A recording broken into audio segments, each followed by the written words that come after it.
Hello students. तो आज का हमारा टॉपिक है law of refraction of light. तो लास्ट वीडियो में हमने डिस्कस किया था कि रिफ्रैक्शन क्या होता है, रिफ्रैक्शन का रीजन क्या होता है। ठीक है, तो आज हम उस रिफ्रैक्शन के लॉज को डिस्कस करने वाले हैं। बेसिकली क्या है, देखिए, फर्स्ट लॉ है whenever light goes from one medium to another the frequency of light does not change, however the velocity of light and wavelength of light change. ये कह रहे हैं कि जब लाइट एक मीडियम से दूसरे मीडियम में जाती है तो उसकी फ्रीक्वेंसी चेंज नहीं होती है, वेलोसिटी चेंज होती है, और क्या चेंज होता है, उसकी वेवलेंथ चेंज होती है। नेक्स्ट सेकंड रूल है इसका, the incident ray, refracted ray and normal to the interface of all medium at all point of incidence all lie in same plane. अगर आप देखते हैं यहाँ पे इस डायग्राम में, देखिए हमने क्या किया है, एक इंसिडेंट रे है ए से ओ।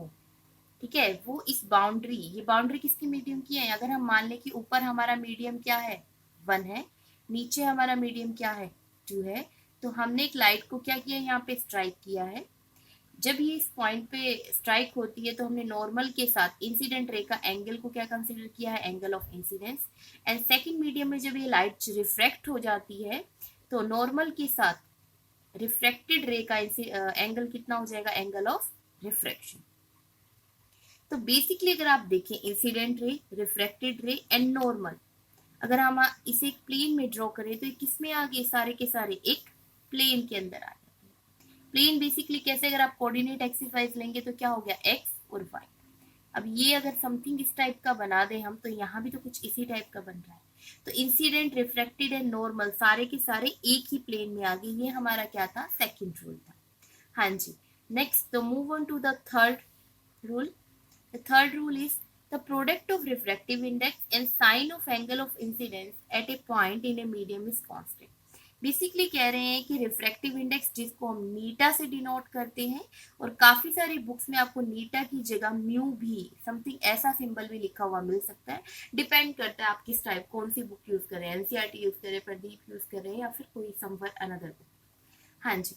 तो हमें जो थर्ड रूल कह रहा है, ये कह रहा है कि refractive index and sine of angle किसके इक्वल होते हैं, कांस्टेंट पे। अब हमारे जो यहाँ पे है, दो टाइप के एंगल बन रहे हैं। बेटा सबसे पहले समझिए, यहाँ पे साइन ही क्यों लिया। ट्रिग्नोमेट्रिक में अगर हम पढ़ते हैं, कोस थीटा भी होता है, साइन थीटा भी होता है, इसे समझ ले कि एक नॉर्मल सी बात देखिए। हम यहाँ पे आपको समझाने के लिए एक प्लेन डिस्कस कर रहे हैं, एक्स और वाई। ठीक है, मैं बोल रही हूँ कि यहाँ पे कोई पॉइंट है, ठीक है, जो इस एक्स एक्सिस के साथ एंगल कितना बनाता है, थीटा। तो जब भी कोई एंगल हम एक्स एक्सिस के साथ डिस्कस करते हैं, ठीक है, मान लीजिए इस ए के बारे में बात कर रहे थे, या हम फोर्स या कुछ भी कैलकुलेट करना चाह रहे हैं, तो आप यहाँ देखिए, जब भी कोई एंगल एक्स एक्सिस के साथ बनता है तो उसका कंपोनेंट हम डिस्कस करते हैं। क्योंकि यहाँ पे कंप्लीट तो नहीं आ रहा, तो हम लिखेंगे ए कोस थीटा। हाँ जी। जब हम जो हमारी लाइन है, जो भी एंगल है, वो हम y एक्सिस के साथ दे रहे हैं, क्योंकि एक्चुअली तो ये कहाँ इंक्लाइन कर रहा है, x के ऊपर, y के ऊपर तो नहीं कर रहा है। तो हमारा ये वाला पॉइंट हो जाएगा a साइन थीटा। अब आप अपनी फिगर में चेक करिए कि जो आपका एंगल है, क्या वो x एक्सिस के साथ बन रहा है या फिर y के साथ। अगर x के साथ बनता है तो a कोस थीटा आएगा, ठीक है, और x के साथ नहीं बनता तो आपका क्या आएगा, a साइन थीटा। हाँ जी बेटा, लेट्स सी हियर। ये जो आपका एंगल ऑफ इंसिडेंट, जो हम इंसिडेंट रे और नॉर्मल के बीच के बना एंगल देख रहे थे, बन रहा था, वो किसके बीच में बन रहा है, इंसिडेंट रे। और जो नॉर्मल लाइन है वो कहाँ है, एक्स एक्सिस पे है या वाई पे, वाई पे है, वर्टिकल एक्सिस पे है। इसीलिए ये हमने कौन सा कंपोनेंट लिया था, साइन आई। ठीक है, साइन ऑफ एंगल ले रहे हैं हम, कोस ऑफ एंगल नहीं ले रहे, क्योंकि जो एंगल बन रहा है वो वर्टिकल एक्सिस के साथ बन रहा है। अगर यही एंगल हम हॉरिजॉन्टल एक्सिस के साथ लेते तो कौन सा कंपोनेंट आता, कोस का कंपोनेंट आता। इसीलिए हमने लिखा है refractive index into sine of angle is constant. अब हमारे पास दो मीडियम थे, जैसे हमने लिया है मीडियम 1 एंड मीडियम 2, तो हम इसको दो के अकॉर्डिंगली यहाँ पे फॉलो करेंगे, रिटर्न करेंगे। फर्स्ट मीडियम की हमने रिफ्रैक्टिव इंडेक्स को नीटा 1 से रिप्रेजेंट किया है, sine of angle I1 is equal to नीटा 2 साइन ऑफ एंगल I2। ऐसे ही हमने क्या ले लिया है, फर्स्ट और सेकंड हमारा एंगल क्या है, I, एंड सेकंड क्या है हमारा R, क्योंकि हम पहले क्या ले रहे हैं, एंगल ऑफ इंसिडेंस, फिर क्या ले रहे हैं, एंगल ऑफ रिफ्रैक्शन। तो अगर हम इसे डिवाइड कर दें तो हमारे पास कुछ इस टाइप की फॉर्म बन जाती है। अगर हम कह दें, हमने यहाँ पे इस फिगर में क्या लिया है कि I1 की जगह I लिया है, I2 की जगह R लिया है। यही बोल रहे हैं कि पहला angle angle of incidence I consider कर रहे हैं, दूसरा angle angle of refraction R consider कर रहे हैं। अगर हम डिवाइड कर देते तो हमारे पास कुछ इस टाइप की फॉर्मुलेशन आ जाती है, sine I divided by sine R। ठीक है, sine I divided by sine R। इस इक्वेशन में, सेकंड इक्वेशन में हम यूज करना चाह रहे हैं इसे, विच इज इक्वल टू नीटा 2 डिवाइडेड बाय नीटा 1। और इसे हम इस टाइप से भी लिख सकते हैं, इसको हम बोलते हैं relative refractive index, 2 with respect to 1। जो इसके रिस्पेक्ट में होता है, ठीक है, जिसका होता है वो नीचे आता है, जिसके रिस्पेक्ट में होता है वो 1 ऊपर आता है। तो नीटा 2 1, 2 विद रिस्पेक्ट टू 1। और इसी लॉ को, जो थर्ड लॉ ऑफ रिफ्लेक्शन है, इसी को हम क्या बोलते हैं, स्नेल्स लॉ बोलते हैं बेटा। ठीक है, हेलो स्टूडेंट्स, जो नेक्स्ट हम डिस्कस करने वाले हैं that is direction of bending of light. ठीक है, अब हम दो डिफरेंट टाइप के मीडियम्स लेने वाले हैं और फिर देखने वाले हैं कि लाइट किस वे से क्या करेगी, बेंड। हाँ जी, ये देखने के लिए समझिए। सबसे पहले हमने जो फर्स्ट केस लिया है that is when a ray of light passes from a rare to denser medium. तो ऊपर वाले मीडियम को अब हम मीडियम 1 या 2 नहीं लिख रहे, अब हम क्या ले रहे हैं कि ऊपर वाला मीडियम हमारा रेयर है और नीचे वाला मीडियम हमारा डेंसर। जब एक रे रेयर मीडियम से डेंसर मीडियम में जाती है तो सबसे पहले हम क्या कह रहे हैं कि रे को हमने स्ट्राइक कराया, ठीक है, बाउंड्री पे।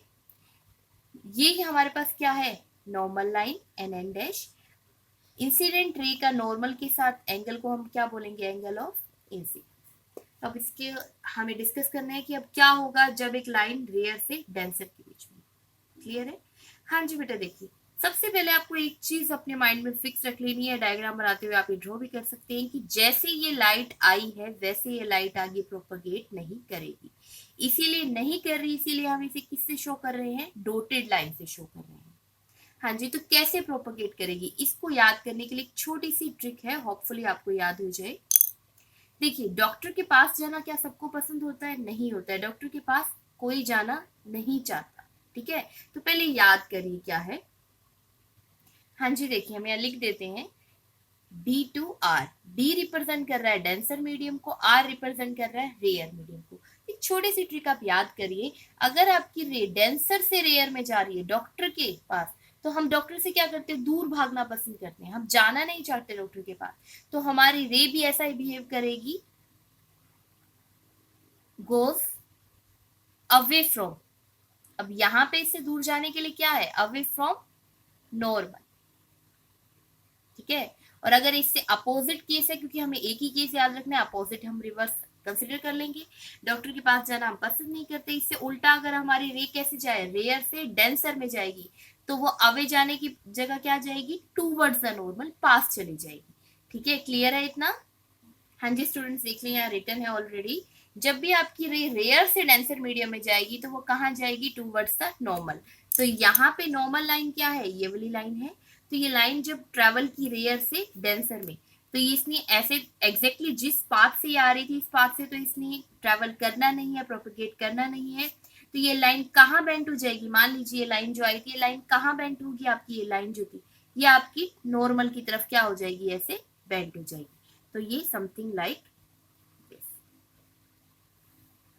जो ऐसे जानी चाहिए थी वो कहाँ जा रही है, ऐसे जा रही है। ये आपका क्या बन गया, एंगल ऑफ रिफ्लेक्शन। तो कंक्लूजन क्या है, हमने लिख दिया है, जब भी रेयर से डेंसर का होगा तो लाइट कहाँ जाएगी, टूवर्ड्स द नॉर्मल। और अगर आप यहाँ पे देख रहे हैं, ये जो एंगल ऑफ इंसिडेंस है ये बड़ा है किसके कंपैरिजन में, इस एंगल ऑफ रिफ्लेक्शन की। तो जब प्रोपगेशन रेयर से डेंसर का है तो आपका जो एंगल ऑफ इंसिडेंस है वो बड़ा होगा किससे, एंगल ऑफ रिफ्लेक्शन। क्लियर है इतना? बहुत ही इंपॉर्टेंट थिंग डिस्कस करेंगे। नेक्स्ट केस देखते हैं हम डेंसर से रेयर का। हाँ जी स्टूडेंट्स, तो देखिए नेक्स्ट जो हमारा केस है वो है हमारा डेंसर से रेयर का। तो बेसिकली जब एक लाइट क्या कर रही है, ठीक है, पास ऑन कर रही है कहाँ से, डेंसर से रेयर की, तो क्या पॉसिबिलिटीज है ये हम डिस्कस करने वाले हैं। इसके लिए एक शॉर्ट ट्रिक हमने बोला था, डॉक्टर का केस आपको, ऊपर वाला केस इससे अपोजिट था। जब लाइन डेंसर से रेयर के बीच में जाएगी, टूवर्ड्स जाएगी, डेंसर मीडियम से रेयर मीडियम के अंदर प्रोपगेट करेगी, तो ये जाएगी goes away from the normal. Like we, हम जब डॉक्टर के पास जाते हैं तो हम उससे दूर भागने की कोशिश करते हैं, कोई भी डॉक्टर के पास जाना नहीं चाहता, ठीक है। तो एग्जैक्टली हमने यहाँ बनाया है कि हमने यहाँ पे क्या ले लिया, एक प्लेन बना दिया, ऊपर वाला मीडियम डेंसर है, नीचे वाला मीडियम रेयर है, कोई लाइट जो आई उसने इस बाउंड्री पे क्या किया, स्ट्राइक किया। नॉर्मल लाइन के साथ जो इंसिडेंट रे एंगल बनाएगी that is angle of incidence. अब one thing is must pretty show कि जैसे लाइन आई है वैसे तो आगे प्रोपोगेट नहीं करेगी, नहीं करेगी। इसी के लिए हम आगे प्रोपोगेशन वाली लाइन को कैसे दिखाते हैं, ऐसे डॉटेड लाइन के वे में शो करते हैं। तो कैसे प्रोपोगेट करेगी, क्योंकि ये है गोस अवे फ्रॉम द नॉर्मल, तो ये जो लाइन यहाँ पे थी, आई थी, वो और ज्यादा नॉर्मल से क्या करेगी, दूर भागेगी। दूर भागेगी तो ये लाइन समथिंग कहाँ चली जाएगी, कुछ ऐसे। हम डिस्कस नहीं कर रहे कितना एंगल अप्रोप्रिएट हो, इसके बारे में बात नहीं, सिर्फ इतना है कि ये जितने से आई थी उतने में ये नहीं जा रही, तो ये हमारी क्या हो जाएगी, this is the complete the angle of reflection. अब आप देख रहे हो नॉर्मल से भी दूर भाग रही है, तो इसके केस में एंगल ऑफ रिफ्रैक्शन, ठीक है, हमारा बड़ा होगा किससे, एंगल ऑफ इंसिडेंस। क्लियर है इतना।